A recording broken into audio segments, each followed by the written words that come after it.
Shakhove Summary channel. On this video we're going to discuss the most important events that took place during the previous 12 hours. We have lots of very interesting updates, so let's start. And first we're going to talk about another massive attack that took place during the previous night between the 10th and 11th of October of 2025. This picture was published this morning by pro-Ukraine resources, and here we can see the roads, the approximate roads of drones that were launched from the territory of Rostov and that attacked later the territory of the city of Odessa and the region of Odessa. So lots of explosions were recorded. The Russians managed to deal significant damage to this territory, and the sources are saying that the Russians during this attack were attacking the objects of energy facilities and energy infrastructure. The sources are saying that the Usatovo substation was damaged by Russians, maybe not even damaged, but completely destroyed. So this is not just a substation, this is the power supply hub of the southwestern energy ring of the Odessa region, so which is very important. We see that the Russians are tasked to destroy the Ukrainian energy facility completely during this period of time, during this autumn and winter, and the Russians have just one purpose of this: to force Ukrainians to capitulate and to stop this war and to accept Russian demands. As for the 11th of October of 2025, I'm not sure that Zelensky is ready to accept anything from the Russian side. He promises that in coming days he will attack the territory of Russia and will create a blackout on the territory of the Russian Federation, but it seems that he's bluffing right now. Anyway, let's wait and see what is going to be next. Furthermore, according to information we have, the Russians attacked the city of Shakhove, and this is the video that came from this area. And in this video, we can see a very powerful and big explosion on the territory of the city of Shakhove, which is another very important city in Ukrainian logistics. As you can see, the railways between the city of Kharkiv and Kupiansk go exactly through the settlement of Shakhove. Ukrainians use this territory to redeploy their troops and forces from the city of Kharkiv in the direction of the city of Kupiansk, where there are very heavy clashes right now, and the Russians are about to take under complete control this territory. So most likely the Russians managed to discover another ammo depot or warehouse, and as a result of attack, this territory was completely destroyed. At least the size of explosion tell us about this. Of course, the Ukrainian politicals cannot stay aside from this situation, and today several Ukrainian politicals made very important statements that describe the situation pretty well. Winter will be taught, and there will be a blackout. Stock up, cooperate, and best of all, consider temporary moving outside the city this fall and winter. This especially applies to Kiev residents. Russia, if it so chooses, can destroy any critical infrastructure facility in Ukraine, regardless of its defenses. The only question is the number of missiles and drones that the Russians need for these purposes.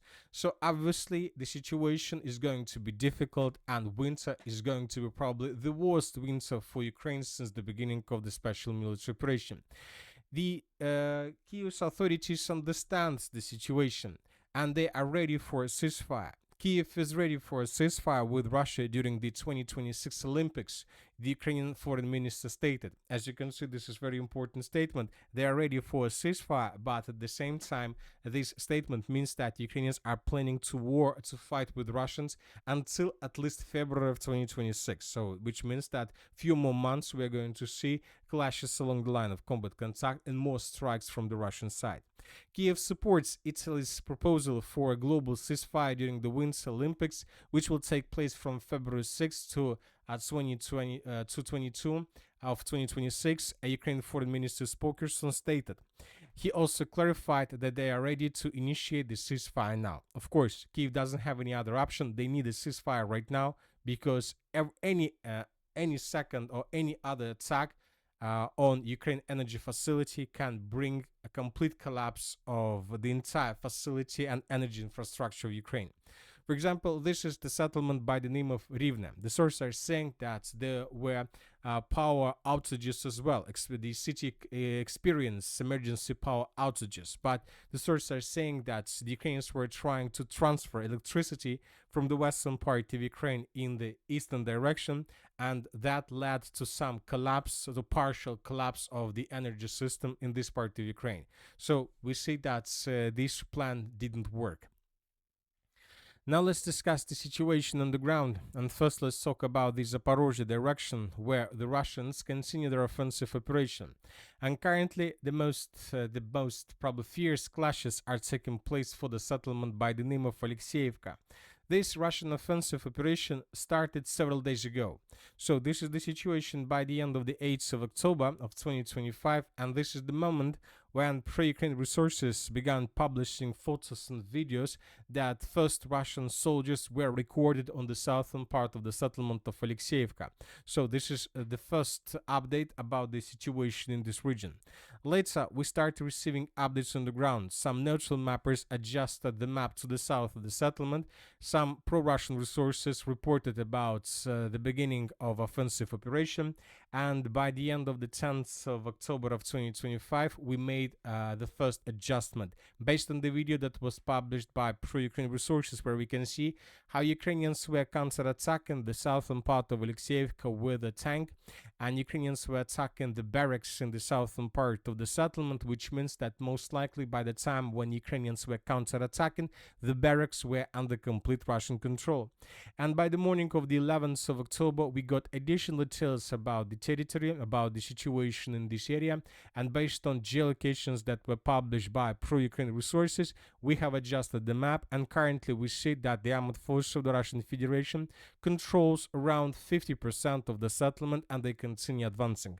Furthermore, I would like to remind you that Ukrainians are trying to bring additional forces in the southern direction through the river of Volcha, but everything that crosses the river of Volcha is being destroyed by Russia immediately. And this is another episode. For example, here we can see a vehicle in the vicinity of the settlement of Aristopol that was moving in the southern direction with the purpose to bring additional forces or to evacuate wounded, but the vehicle was discovered by Russians and the vehicle was destroyed by Russians immediately. So currently Ukrainians lost any possibilities to bring forces to the south. Everything that crosses the river will be destroyed immediately by Russia. So this is the situation, and most likely the Ukrainians will lose the bridgeheads to the south of the river of Volcha. This will allow the Russians to capture the settlement of Aristopol in coming days, and probably even to move further to cross the river and to begin offensive operation on the settlement of Velika Mikhailovka as well. Now let's move further and let's discuss the situation in the Pokrovsk direction. The situation in this area remains tense for Ukrainians. Today we got a lot of very interesting and very important videos that I would like to discuss with you in details. According to information we have, the Russians continue offensive operation and assault operation on the Pokrovskaya mine. In this video, we can see how Russians were bombing the Pokrovskaya mine with FABs. According to information we have, several days ago, the Russians managed to enter its southeastern part and to capture some buildings and positions in this area. Furthermore, the Russians continue offensive operation inside of the city limits and the Pokrovsk agglomeration. But the most important probable video is coming from the area of intersection of Olympiyskaya Street and TO 515 Road. So this is the most important video probably of the previous 24 hours. And here we can see another cemetery. This time this is not a Bradley Square, this is not something like this, but here we can see dozens of vehicles that were destroyed during a Russian special operation by the name of Kill Zone established along the main supply lines. The sources counted more than 10 vehicles that were destroyed exactly in this place, and this is the most important intersection of roads in the entire Pokrovsk agglomeration, because this is the only road that Ukrainians still have to supply and support their contingent on the territory of agglomeration. And this video confirms that currently nothing can enter the city of Pokrovsk and the Pokrovsk agglomeration, If anything enters this intersection, this will be destroyed within the next probably 5 or 10 minutes. Russians control the situation, and by the way, this video was made also by a Russian drone that was flying above this territory and checking whether anybody survived from Ukrainian side or whether another vehicle is moving using this road. So this means that the Russians most likely managed to cut in cauldron the city of Pokrovsk. They haven't cut physically the main supply lines, but they have cut them with FPV drones. Furthermore, the Russians continue their counter-offensive operation in the direction of the Shakhove pocket, and the situation for Ukrainians in this area is also very difficult. During the previous 24 hours, additional videos were published how Russians were bombing positions of the armed forces of Ukraine in this area. The Russians are trying to destroy the temporary deployment points of the armed forces of Ukraine and, of course, the FPV drone operator bases. Furthermore, during the previous 12 hours, we got another video where we can see how exactly Russians were attacking the settlement of Shakhove using motorcycles and vehicles. The Ukrainians are saying that Russians used dozens of vehicles and dozens of motorcycles with the purpose to break through Ukrainian defense. And based on episodes that were geolocated in the video that was published by pro-Ukraine resources, we have adjusted the map. So this is the situation, for example, by the end of the 6th of October of 2025. And this is approximately the moment when Russians began their offensive operation. So this is the end of the 7th of October. The Russians secured the settlement of Pankovka, and we start receiving first updates that the settlement of Shakhove was captured by Russians. By the end of the 8th of October, we got additional changes in the southern part of the settlement.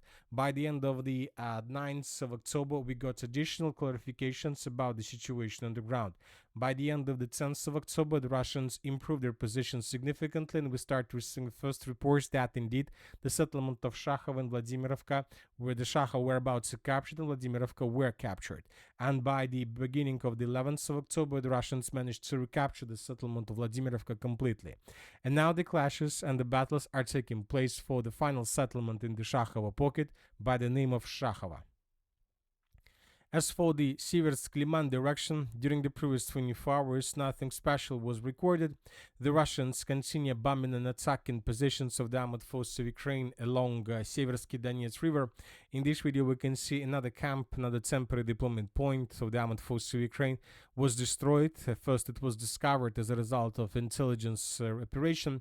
Furthermore, we got reports that the Russians were bombing the city of Kramatorsk. A few more temporary deployment points were damaged and destroyed. So the situation in this direction is also remains tense. And that's it for today. For this video, Military Samurai channel reminds to we condemn any violence in the world. Thank you for watching. Subscribe to my channel, put your likes, join my Patreon, and have a good day. Bye bye.